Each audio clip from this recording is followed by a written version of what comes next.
Alors, notre prochain invité, il est très heureux ce matin parce que à chaque fois qu'il venait ici, puis il me disait, écoute, j'ai pas le temps de rien dire, j'ai pas assez de temps. Puis là, M. Généreux, on vous garde jusqu'à 9h15. Félicitations, je suis très heureux. l'émission. Très heureux, très, très, très heureux. Mais c'est à cause de vous là, qu'on a rajouté 15 minutes. C'est bon, parle-moi de ça. Enfin, j'ai une influence. Bernard, bonjour. Bon matin. Comment ça va? Ça va très bien. Oui? Très, très J'ai bien. regardé un peu vos réseaux sociaux en fin de semaine. Là. Avez-vous eu le temps de dormir un peu en fin de semaine? Oui, j'ai eu le temps de dormir malgré tout. Ça me fait, je vous pose cette question-là parce que ça me fait réaliser, parce que là, il y avait beaucoup d'activités de toutes sortes, puis je vois l'importance que vous vous attachez à être présent ou au moins aller saluer ces gens-là. Mais lorsque vous allez grandir votre territoire, là, oui. vous allez faire comment pour... En fait, je Vous vais allez faire faire comment? quoi pour rejoindre tout ce monde-là? Je vais faire 70 000 km au lieu d'en faire 60 ou 55, 60. Je veux dire, ça, inévitablement, pour être capable d'aller rejoindre ces gens-là, je n'aurai pas le choix d'embarquer dans mon auto puis de faire de la route. C'est inévitable. Puis le Témiscouata, en soi, là, c'est 3 régions. Tu as l'ouest, le centre et l'est. Et à partir de Saint-Roch-des-Aulnay pour aller à Saint-Jean-de-Dieu ou au Jalles, c'est 2 heures de route minimum là, pour y aller. Alors, ça veut dire que c'est 4 heures, au moins 4 heures, 5 heures de route pour aller faire une activité. Ça veut dire que ces gens-là vont vous voir un petit peu moins souvent, pas Ben parce écoute, que je vous... vais faire mon possible, mais ouais, humainement, ça commence à être grand, là. ça commence à être très grand, effectivement. Sincèrement, je dirais que pour la prochaine élection, c'est le plus grand défi, ça va être d'être capable de rejoindre le plus grand nombre de personnes possible. Mais après, si je suis élu et réélu, d'être capable de bien servir ces gens-là. On n'aura pas le choix d'ouvrir un bureau au Témiscouata, avoir une personne qui est du Témiscouata, qui connaît les Témiscouatins. Donc pour être capable d'offrir un service, parce qu'on offre, on offre un service très, très, très important, nous autres, auprès de la population. C'est pas tout le monde qui fait ce qu'on fait. Et j'ai une équipe, comme tu sais, extraordinaire. Annie, Hélène, Denise et Aya à Ottawa font un travail exceptionnel. Et Anne, qui est en congé de maternité, qui était aux communications. En fait, on répond 7 jours sur 7, nous autres. Hein. Des gens qui communiquent avec moi les fins de semaine, directement ou indirectement, on leur répond immédiatement. Alors, on n'attend pas le lundi à 9 h, là. On répond, puis on se donne des liens de communication.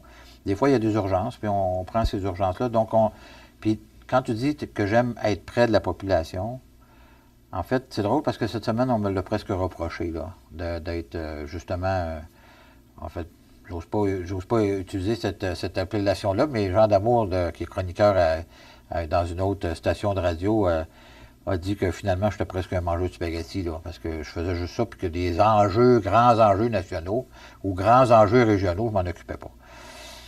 Écoute, OK. Donc, on peut, parce que là, je sais qu'on a du temps un peu, mais on peut embarquer on a du temps, on va en parler. Ça me touche d'entendre des choses-là, surtout d'un ancien politicien qui a été ministre en plus, et qui a aussi été dans l'opposition. Il faut savoir que quand on est dans l'opposition, c'est pas nous qui prenons les décisions au gouvernement. C'est là que je voulais vous emmener. Tu sais, je veux dire, à quelque part, moi, je veux bien là, parler des grands enjeux, mais je ne suis pas dans ma personnalité d'aller prendre le crédit de quelque chose que j'ai pas fait. Alors, je regarde mon collègue du Bloc québécois, à Rimouski, qui se pète les bretelles parce que le gouvernement canadien a mis 230 quelques millions pour être capable de faire 100 logements à Rimouski, là. Il n'y a rien à voir là-dedans. Là. Je suis désolé, là, mais il n'y a rien à voir là-dedans. Mais là, il se pète les bretelles en disant « Ah, je suis sorti publiquement, puis c'est grâce à moi. » Puis, oui, ça n'a rien à voir là-dedans. Là. C'est pas rien, zéro, pas de bord. Est-ce que ça veut dire, Bernard, parce que là, on sait, on parlait du territoire, là, au début d'entrevue. Est-ce que ça veut dire que si vous étiez, parce que les sondages sont favorables, pas au Québec, mais ils sont partout au Canada, M. Poilievre est populaire, mais pas au Québec, est-ce que c'est... Oui. On va en parler. Si vous étiez élu ou réélu et que vous étiez au pouvoir, est-ce que ça veut dire qu'on verrait moins Bernard Généreux? Non, pas nécessairement. Bien au contraire. Moi, vous êtes dans l'opposition. Vous ne prenez pas de décision. J'ai déjà été au pouvoir là, de 2009 à 2011. J'ai été 1 an et demi et j'ai été au pouvoir. Et je pense que j'ai été sur le... J'ai pas été présent uniquement sur le terrain. J'ai voyagé à travers le monde. Ce que je me suis reproché pendant de nombreuses années par la suite, parce que si j'avais été plus dans le comté, peut-être que j'aurais gagné mon élection. T'sais, bon, évidemment, on apprend par expérience, là, évidemment. C'est pour ça que depuis 9 ans, Je suis allé une fois à Paris, je suis allé une fois aux États-Unis, je suis allé une fois en Roumanie, puis, écoute, j'ai fait 4 voyages à l'étranger, là, puis une fois en Alberta, là. J'ai été dans mon comté 99% de tout mon temps des 8 dernières années, là, des 9 dernières années. Alors, moi, ma priorité, c'est de servir la population. Et je ne suis pas obligé, il n'y a personne qui me demande d'aller à 12 activités dans une fin de semaine, là. Personne ne me demande ça, là. Mais moi, je considère que ça fait partie de mon rôle de faire ça, d'aller à la rencontre des gens, d'entendre ce qu'ils disent. C'est là qu'on est capable de prendre le pouls de ce que les gens veulent et ce qu'ils ne le veulent pas. De toute évidence, les libéraux ne vont pas souvent dans le comté, là. Parce qu'après, à la lumière de ce qu'on a entendu à Vancouver depuis 2 jours, là, c'est comme « Ah non, tout est beau, pas de problème. » À part Mme la députée de Brossard, de Brossard, qui a dit que les gens dans son comté lui disent qu'ils ne veulent plus rien savoir de Trudeau, mais qu'elle, ouais, est encore pas pire, là, essentiellement. Mais ce qu'on peut dire dans les médias, il y a une petite... Oui, mais ce que je veux dire par là, c'est que le travail, puis la noblesse du travail d'un député, là, ben, je reviens sur le mot noblesse parce que Jean Damour l'a utilisé, puis je reviens, puis je m'adresse un peu à Jean Damour par ça aussi, là. La noblesse du travail, c'est de s'occuper de son monde. C'est pour ça qu'on est élu au départ. On est élu pour s'occuper de son monde. C'est ça la job d'un député. Ça, oui, mais là, c'est quoi le job d'un député fédéral? Oui. Parce que, bon... C'est la même affaire pour n'importe quel élu. C'est la même chose. C'est la priorité absolue d'un élu, c'est de s'occuper des gens qui l'ont élu. Oui, mais vous en parlez, je vais vous poser la question. Oui. Vous êtes dans l'opposition. Oui. Vous êtes un député fédéral, vous siégez à la Chambre des communes, vous êtes la majeure partie du temps parti à Ottawa. On comprend ça. 6 mois par année. Oui. C'est quoi le rôle d'un député fédéral dans l'opposition? Dans l'opposition, bien, c'est de servir l'ensemble de la population avec les programmes qui sont existants. Le gouvernement libéral, je vais vous donner un exemple. Le gouvernement libéral a pensé, peut-être même enlever potentiellement le programme Nouveaux Horizons. Nouveaux Horizons, c'est un programme où on peut, n'importe quelle organisation à but non lucratif qui s'adresse aux aînés, incluant les municipalités, peuvent aller demander jusqu'à 25 000 $ pour faire des améliorations d'un local, acheter des équipements, etc. On l'a vu à la Boulette il n'y a pas longtemps. Oui, puis en parlant, c'est complet. Bon, bien déjà, regarde, Pierre Mercier nous a envoyé hier ça n'a pas été long. Une photo pour dire que c'est complet. Alors, tu vois, mais ce programme-là, ça fait partie de notre responsabilité, nous, en tant qu'élus, de s'assurer d'en faire la promotion pour que les gens puissent en profiter. Notre comté de Montmagny, Lillec, Kamouraska, Rivière-du-Loup est le comté qui reçoit le plus d'argent année après année à travers le Canada. Et pourquoi? Parce que Mme Francoeur, qui est ici avec moi, elle s'en occupe. Et on fait la promotion de ce programme-là. Si on ne la faisait pas, puis les gens ne savaient pas que le programme existe, là, il n'y en aurait pas d'argent qui tomberait dans le comté, tu comprends-tu? Notre job, c'est de faire la promotion des programmes qui existent, quel que soit le gouvernement qui est en place. Si les autres ont décidé de l'enlever, on ne peut plus en faire de la promotion. Là, ils ont décidé de le garder, heureusement, puis on a fait de la pression pour qu'ils le gardent. Alors, on en fait de la promotion. Et c'est pour ça qu'on a un record, c'est près de 800 000, je me demande si c'est même pas un peu plus que 800 000 d'argent neuf, frais, qui est tombé dans la région pour le bien-être des aînés dans la région. Ah, ben, nous autres, ça fait 9 ans qu'on a fait la promotion. Écoute, c'est pas compliqué. OK, vous parlez du projet Horizon. Oui, Nouveaux Horizons. C'est 800 000. Juste pour te dire, là, te dire, au moment où on se parle, 700 000. Ouais. Juste pour te dire... Annie Francoeur est derrière les caméras. Mais juste pour te dire, au niveau... Moi, j'ai toujours à en mettre un petit peu plus. Oui, mais... on confirme toujours avec Mme Francoeur, de toute façon. mais juste pour te dire, à matin, je déjeunais avec Annie, puis elle me disait qu'hier, elle a eu 15 téléphones. Oui, mais c'est parce que la fin des inscriptions, c'est demain. Oui, c'est demain. Ben là, elle a eu 15 téléphones. Mais de où ils viennent, les téléphones? Ils viennent de l'Ontario, de la Gaspésie, de l'Outaouais. Ils viennent de partout parce que quand tu tapes Nouveaux Horizons sur Internet, c'est son nom qui sort avec ton numéro de téléphone. Alors, c'est pour te dire qu'on en fait assez la promotion à ton goût. La même affaire pour les passeports. Les passeports, c'est un service du gouvernement du Canada. Bien, on fait des cliniques de passeports. Il doit rester 3 ou 4 députés à travers le Canada qui font ça. Pas à travers le Québec, mais à travers le Canada. Nous, on a décidé de structurer cette offre de service-là pour la population. Premièrement, parce qu'on est en région, les bureaux sont loin, etc. On fait ça en dehors des heures de travail. Ça veut dire que nous, on fait du bénévolat, d'une certaine manière. On travaille à l'extérieur des heures de travail. On engage, pas on engage, mais on a des bénévoles qui viennent avec nous. On offre un service exclusif aux gens pour remplir les... Puis en passant, là, on est dans une région où il y a des personnes qui, malheureusement, ne savent ni lire ni écrire. Mm-hmm. L'analphabétisme existe chez nous. Puis ça me rappelle que... C'est malheureusement une réalité. Oui, puis ça veut dire que quand les gens veulent voyager, inévitablement, ils ont besoin d'un passeport. Quand tu n'es pas capable de remplir les papiers, là, je suis désolé, mais ça va pas bien, là. Donc, on est là pour ça. Donc, tu te demandes ce que ça fait un député dans l'opposition, ça rend les services que le gouvernement fédéral a sur la table pour la population. Même affaire pour le chômage, même affaire pour... Écoute, il y a des personnes âgées qui devraient recevoir de l'argent de l'Agence de revenus du Canada. Ils ne le reçoivent pas parce qu'ils ne savent pas, ils ne sont pas exactement au courant. Il y a tellement de programmes au fédéral, là, c'est fou, là. On en perd, une chatte en partirait chez les chats, là, tellement qu'il y a des programmes différents. Puis quand les gens font... Puis, en tout cas, écoute, je pourrais te donner des centaines d'exemples, Michel, là, c'est fou comment on est interpellé, puis pour beaucoup de choses qui ne touchent pas le fédéral. Mais Bernard Généreux, là, il écoute tout le monde. On essaie de trouver des... Parce que dans la vie, j'ai toujours su que t'es mieux de connaître quelqu'un que de connaître quelque chose, là. Puis le réseau de contacts que je me suis fait forger depuis 62 ans, là, je le mets à la disposition de la population. Puis je travaille fort pour que les gens, je puisse aider par le biais des contacts que j'ai, aider des gens à s'en sortir. Puis je peux te garantir que ça fonctionne. Il y a beaucoup de gens qui pourraient témoigner de ça. Mais c'est totalement privé et confidentiel. On ne peut pas parler de ça publiquement, avec raison. Hier, j'ai écouté le bulletin de nouvelles Radio-Canada de M. Savard. Et je voyais les députés là, qui sont là pour aider les gens dans le besoin. Puis, je comprends les gens qui ont de la difficulté à rejoindre les deux bouts. Mais est-ce que c'est que ça, le rôle du député? Ou... Non, ben non.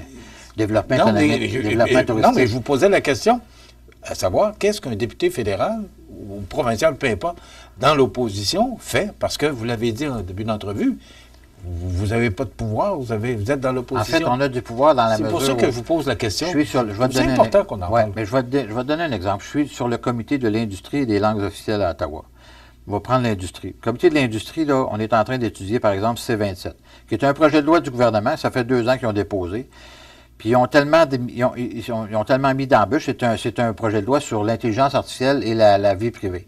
2 choses extrêmement importantes dans le futur, on s'entend, là. Je veux dire, on est rendu dedans, là. L'intelligence artificielle, tout le monde en parle, puis elle fait déjà partie intrinsèque de nos vies sans qu'on s'en rende compte, là. Puis la question de la vie privée. La vie privée, c'est fondamental. Je veux dire, faut les données qu'on partage sur Internet et autrement. Donc, on est en train d'étudier ce projet de loi-là. Bien, le gouvernement actuellement, il est pris dans un coin, là, parce qu'il a tellement mal travaillé qu'on a déconstruit tout son argumentaire par rapport à la façon dont il a écrit le projet de loi. Premièrement, il aurait dû avoir un projet de loi sur l'intelligence artificielle, puis un projet de loi sur la vie privée. Là, ils sont tous allés foutre ça dans le même paquet. Mais le travail de l'opposition, c'est de dénicher ou de dénoncer ce genre de choses-là, qui fait qu'on veut avoir les meilleurs projets de loi au Canada. On ne veut pas avoir des projets de loi qui ne tiennent pas de bout, là. Il faut qu'ils soient applicables, les projets de loi qu'on fait. La gestion ou la régie de la vie en général au Canada, selon les lois qu'on met en place, le travail gouvernemental et le travail de l'opposition est extrêmement important à Ottawa et c'est ce qu'on fait quotidiennement quand on est là-bas. Malheureusement, les gens ne se rendent pas compte de ça, mais qu'est-ce que tu veux, ça fait partie de la vie, là. Bernard, on va s'arrêter. On va faire une pause. Je vous garde la deuxième partie pour qu'on parle de M. Singh, le divorce avec M. Trudeau. Je veux qu'on parle de possible élection. C'est là vous allez m'accorder 15 minutes pour me parler de ça. Ça va faire extrêmement plaisir. OK. Je veux qu'on parle... Alors, on parle d'élections possibles à l'automne, peut-être, c'est dans l'air. Même, on a parlé du temps des fêtes. J'ai de la misère à croire qu'on irait voter dans le temps des fêtes. Mais en tout cas, c'est déjà arrivé. Avec la politique, on se fait s'attendre à tout. On va faire une courte pause et on revient avec le député Généreux dans quelques instants. Vous regardez CMA TV, le réseau de l'information sur la Côte-du-Sud. Alors, je vous rappelle que notre invité jusqu'à la fin de l'émission, c'est M. Bernard Généreux, qui est député fédéral de notre comté. Avant d'entamer, parce que je veux qu'on parle des élections, parce que c'est le sujet de l'heure, mais avant, on apprenait ce matin sur nos ondes que le journal L'Écho d'en haut de Saint-Pamphile cesse d'imprimer. Alors, ça, c'est la dernière édition, septembre 2024. Vous en pensez quoi? Ah, écoute, ça, c'est une perte incroyable. En fait, les journaux locaux et régionaux, que ce soit régionaux, mais surtout locaux aussi, qui sont en train d'un à un tranquillement disparaître, c'est vraiment dommage. C'est très, très, très dommage. En termes de qualité d'information, tu sais, souvent on dit au niveau des élus, tu as le premier palier qui est le municipal, après ça tu as le provincial, après ça tu as le fédéral. Le fédéral est loin, on dirait qu'il est sur la lune à quelque part. Le provincial, évidemment, s'occupe des grands enjeux, là, plus de la province, mais le municipal, c'est celui qui s'occupe de monsieur, madame, tout le monde, puis de ce qui se fait. La même affaire au niveau de l'information. C'est-à-dire que l'information communautaire, particulièrement, elle est souvent distribuée par le biais de ces journaux communautaires-là. Après ça, tu as les journaux les médias comme le tien, puis après ça, tu as le national. C'est un peu le même principe. Puis l'importance de ces petits journaux communautaires-là, elle est fondamentale. On reçoit, nous autres, la Ferré-Pinguette à Saint-Roch-des-Aulnettes, à Saint-Louise. Écoute, madame, j'oublie son nom, là, mais alors, en tout cas, j'ai un blanc de mémoire. Écoute, elle tient ça à bout de bras depuis 30 ans, là. Il n'y a pas de relève, puis quand elle va décider d'arrêter, Mireille Forgette, quand elle va décider d'arrêter, d'après moi, il n'y aura pas personne qui va reprendre la relève. C'est le même principe pour les Côtes d'en haut. Malheureusement, c'est quand même une région très importante, la région de Saint-Pamphile, là. Puis, au niveau communautaire, ce petit journal-là ne soit plus là, c'est vraiment extrêmement dommage. Mais ça démontre la difficulté actuelle de trouver des bénévoles pour faire partie de ce genre d'organisation-là, parce que c'est une organisation à but non lucratif. Donc, le recrutement des bénévoles est de plus en plus difficile pour ce genre d'organisation. Mais c'est difficile pour le monde des médias. C'est difficile pour le monde des médias au Canada, Québec tu as tout à fait et raison. au local. En fait, je vous le dis, là, c'est pas que les journaux, tous les médias, le Facebook nous fait mal, parce que les budgets publicitaires diminuent, les gens vont annoncer sur Facebook. Je vais faire une analogie. Facebook, ça ne fait pas vivre. Je vais faire une analogie, Michel. En 1900, il y avait des chevaux encore dans le chemin. Aujourd'hui, on est en 2024, puis on est dans des autos électriques qui se conduisent tout seul, pratiquement. Tu sais, on est dans deux mondes totalement différents. Inévitablement, le monde des médias, le monde des communications, c'est la même chose. Le monde des entreprises. Je suis entrepreneur, moi, là. C'est dur pour tout le monde. De l'imprimerie, là, entre toi et moi, l'imprimerie, on l'a déjà imprimé, les codes d'en haut, là, il y a longtemps. Là. C'est en train de disparaître littéralement, là, tout ça. Là. On est dans un domaine qui est en décroissance. On n'a pas eu le choix d'acheter d'autres entreprises dans d'autres domaines pour être capable de maintenir les employés, de maintenir l'entreprise, puis d'offrir un service beaucoup plus complet dans l'offre de services qu'on fait. On n'a pas eu le choix, autrement on ne serait plus là. L'imprimerie, c'est en voie de disparition. Là. Il faut que les gens réalisent l'importance de leurs médias. Absolument. Peu importe, là, absolument. Tous les médias, là, moi, je ne fais pas de distinction, c'est ma TV et les autres. Non, absolument. Tous les médias, pour moi, ont leur importance. Absolument, tu as tout à fait raison. C'est important d'avoir l'information. Ça fait partie. Oui. C'est un Parce des que c'est piliers. pas tout le monde qui regarde la TV, c'est pas tout le monde qui écoute la Absolument. radio, c'est pas tout le monde qui lit les journaux, mais il faut rejoindre tout le monde. Un des et moi, je dis piliers qu'on est solidaire tout le monde ensemble. C'est un des piliers de la démocratie, en passant. L'information, c'est la qualité de l'information qu'on a, c'est un des piliers de l'information, de la démocratie, c'est-à-dire. Tu sais, de faire de la critique, de faire de l'éditorial, il n'y a pas de problème avec ça, mais l'information elle-même, d'être capable de savoir ce qui se passe dans nos milieux, c'est fondamental.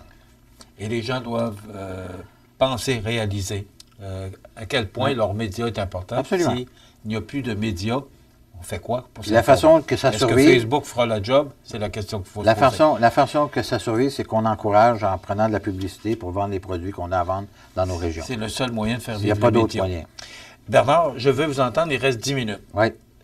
La décision de M. Singh en a surpris plusieurs, chef du NPD, parce qu'il y avait une entente jusqu'au mois de juin 2025. Il a décidé de mettre fin à cette entente-là. Et là, ça a chamboulé M. Trudeau d'abord et son parti. Ouais. C'est quoi les conséquences de tout ça? En fait, il faut qu'on comprenne bien. Là. Il faut comprendre que depuis 2 ans et demi, le NPD pilait sur leur orgueil, puis pas juste un petit peu. Oui, mais M. Trudeau a répondu aux attentes, il a respecté l'entente, c'est ce qu'on comprend. Oui, mais il faut faire attention, parce que ce que le NPD voulait, c'était ici, puis ce qu'il a livré, c'est là. Okay? Il faut bien comprendre que entre la différence, parce que M. Singh s'est rendu à l'évidence qu'il fallait qu'on mette un pied dans le système, puis un pied dans les programmes, que ce soit le dentaire ou le médicament, de façon à ce qu'on puisse ouvrir la machine, puis après ça, qu'on rajoute des choses à long terme. C'est essentiellement le constat à lequel il est arrivé, parce que s'il avait voulu qu'on livre exactement tout ce qu'il voulait au départ, jamais ça aurait eu lieu. Donc, il a fait un choix. Mais au-delà de ça, ils ont été obligés d'appuyer le gouvernement libéral dans toutes sortes de choses dans lesquelles ils ne voulaient pas le faire, mais ils n'ont pas eu le choix de le faire parce que c'était une entente qu'ils avaient signée. Pour quelle raison ils ont décidé de se retirer 6 mois ou même 8 mois avant la prochaine entente, la fin de l'entente? c'est qu'il y a 2 élections partielles qui sont en cours actuellement. D'ailleurs, j'étais à Montréal hier, dans Ville-et-Mort, où il y a une élection partielle, puis c'est M. Lametti qui était là avant, qui a démissionné parce qu'il ne s'est pas fait reconduire Il était le solliciteur général du Canada, il ne s'est pas fait reconduire dans son poste de ministre, fait qu'il a décidé de démissionner. Alors, il y a une élection là, puis il y en a une autre dans Strathcona, au Manitoba. Le NPD se faisait dire sur le terrain, par ses représentants, les candidats qui étaient là, se faisaient dire sur le terrain que les gens ne voteraient pas NPD parce qu'il est encore avec Trudeau, puis il appuyait encore Trudeau. Donc, ce qui est en train, les gens, monsieur, madame, tout le monde, est en train de dire aux candidats, écoutez, vous êtes en train de couler littéralement avec les libéraux. Les libéraux sont rendus à 20, 22, 23, 24, 25 % des sondages. Ils sont en train de descendre avec eux autres. Les gens ne voteront pas pour nous autres parce qu'on est trop collés sur les libéraux. Alors, M. Singh a pris la décision de casser l'entente en prévision de... Parce que s'il perd au Manitoba, M. Singh, là, ça veut dire que depuis qu'il est là, il aura gagné 0 comté, il aura perdu des comtés, et il aura perdu des votes dans l'ensemble de toutes les partielles qu'il y a eu. Il a toujours diminué du nombre de votes au lieu d'augmenter. Alors, c'est lui, sa personne, lui, en tant qu'individu, que sa tête là, est sur le bio, là. Ils vont probablement pas gagner non plus. En tout cas, s'ils gagnent, ça va être par la peau des fesses, ça va être la division du vote à Montréal, dans Ville-et-Mort. Puis c'est le calcul que lui a fait. Il l'a fait uniquement pour des raisons personnelles. Ça n'a rien à voir avec la politique. C'est des raisons pour lui, pour sauver sa peau en tant que leader de ce parti-là. Parce qu'autrement, ils sont encore à 15 % dans les sondages. Ça fait 5 ans qu'ils sont là. 15, 16, 17 %. Est-ce que M. Molker les aurait pas emmenés plus loin? L'Église, bon, je suis convaincu que oui, là. En tant que Montréalais, absolument. Okay. Mais l'aiguille n'a pas bougé. Puis elle continue pas de bouger, même qu'elle descend tranquillement. Donc, M. Singh, là, s'il ne gagne pas la Strathcona, là, c'est un château fort, un PD, ça, là. S'il ne gagne pas ça, là, son chien est mort, totalement. Il va y avoir une course à la chefferie. Il va avoir M. Molker, que j'ai nommé, était le chef précédent de M. Parce qu'à la prochaine élection, si M. Singh est là comme chef, puis qu'il ne fait pas de gain, puis qui perd les comtés, c'est goodbye Charlie. OK. Élection 2024. Oui, non. Est-ce qu'on va aller en élection en 2024? Ça serait très surprenant, parce que le Bloc québécois est en train de licher les bottes à M. Trudeau, encore une fois. Ils ont déjà voté 188 fois avec eux autres pour les tenir au pouvoir. Et ils vont continuer à le faire. Puis là, ils essaient de négocier pour bien paraître, puis dire on est là pour les aînés, puis on est là pour les ci, puis on est là pour les ça. La réalité, là, c'est qu'ils ont 0 pouvoir. Mais là, il y en a un petit peu parce qu'il y a la balance potentielle du pouvoir. Alors, ils vont dire à M. Trudeau, bien là, vous allez donner de l'argent aux aînés de 64 à 64, de 66 à 74 ans. Parce que ces gens-là ont été laissés pour compte parce que M. Trudeau a donné une augmentation de la pension de vieillesse aux gens de 65 ans. On a voté pour le projet de loi du Bloc québécois, on a voté avec eux autres, le Parti conservateur. On est d'accord de donner plus aux aînés. Mais le problème, c'est que le montant d'argent que le Bloc québécois veut donner aux aînés, à l'époque, écoute, on parle de ça fait déjà 4 ans de ça, là, c'était 110 $, par mois. Avec l'inflation, ça doit être rendu à 150 $ par mois, par personne. Fait que on parle de millions de personnes à 150 $ par mois de plus. On va prendre ça où, cet argent-là, là? Il faut que je vous pose, parce que là, je vois le temps passer. Nous, on propose de baisser les taxes et les impôts, qui va faire que les gens auront plus d'argent dans leur poche de façon importante.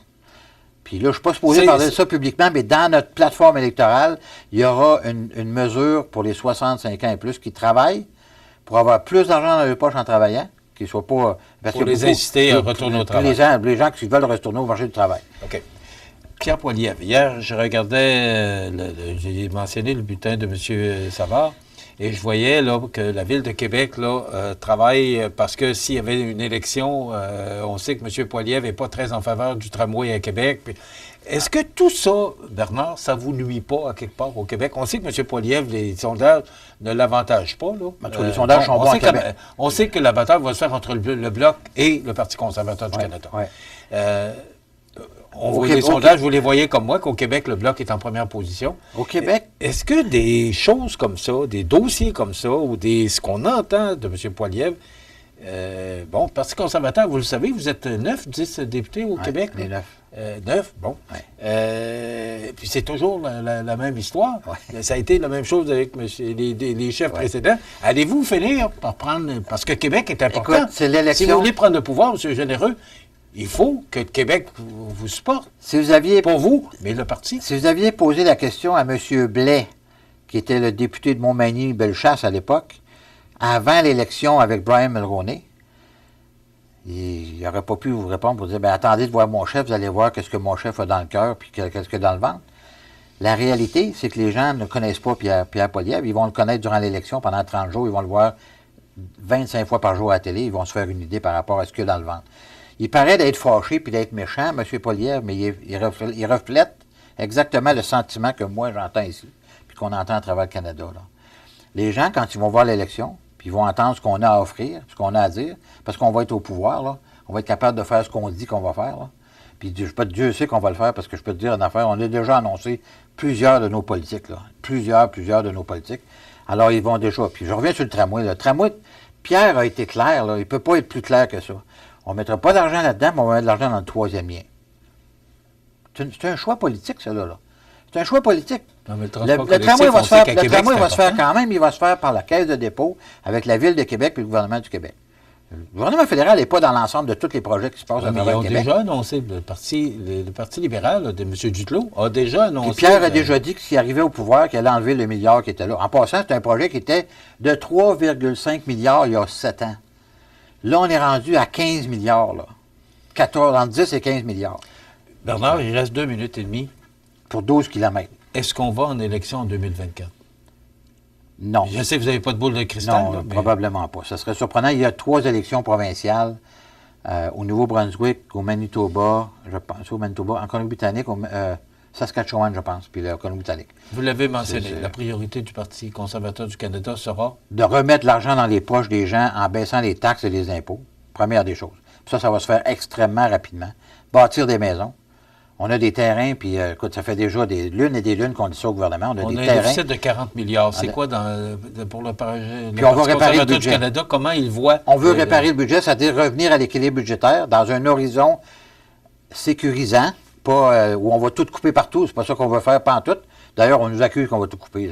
Il parle à travers le chapeau. Là. Il ne savent même pas ce qu'on va faire encore. Ça va se dire durant l'élection, ça. Puis la dernière chose, c'est stopper le crime. Stopper le crime, là, les crimes, les vols de taux, puis les crimes contre la personne. Au Canada, c'est en augmentation de plusieurs centaines de pourcents. Là. On remet des gens Les gens arrivent, puis ils mettent 5 000 $, 10 000 $, puis ils reprennent, ils retournent dans le chemin. Ils vont continuer à faire des vols de taux, c'est sûr, ils font de l'argent. Ils font de l'argent comme de l'eau. Fait qu'ils vont payer, puis ils payent une caution, puis ils s'en retournent dans le chemin.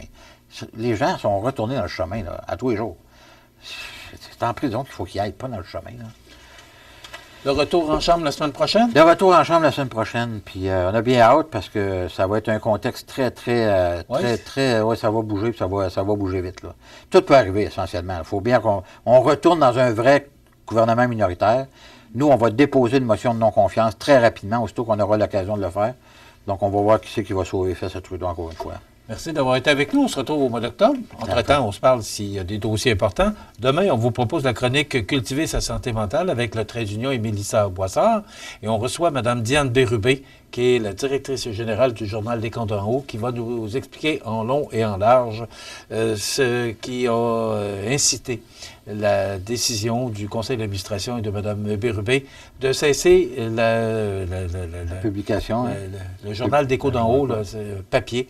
On va peut-être revenir avec le web, mais c'est pas pour demain matin. Alors voilà, Mme Bérubé sera avec nous demain. Bernard, merci. Merci beaucoup, Michel. Merci, toujours et on se retrouve au mois d'octobre, quelque part au mois d'octobre.